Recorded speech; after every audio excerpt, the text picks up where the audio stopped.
जादुई चिराग बहुत जमाने पहले एक छोटे से गांव में नईम नाम का गरीब लड़का रहता था। नईम दिन रात मेहनत करता, मगर फिर भी उसके घर का चौलाहा अक्सर ठंडा रहता। एक दिन वो पुरानी खंडर जैसी गार में लकड़ियां ढूंढने गया। अंधेरे में ठोकर लगी तो जमीन से एक जिंग आलूद सा चिराग निकला। नईम ने मिट्टी झाड़ी और चिराग को रगड़ दिया।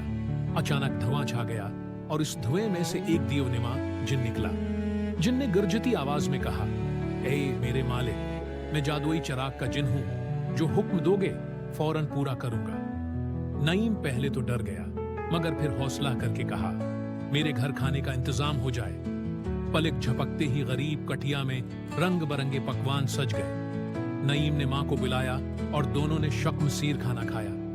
अब गांव वाले हैरान रह गए, कल तक भूखा लड़का अचानक खुशहाल कैसे हो गया।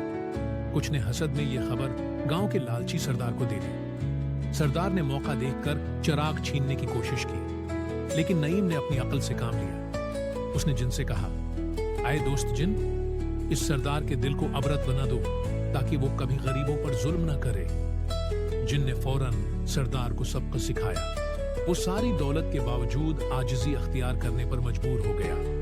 गांव में इंसाफ और सुकून लौट आया।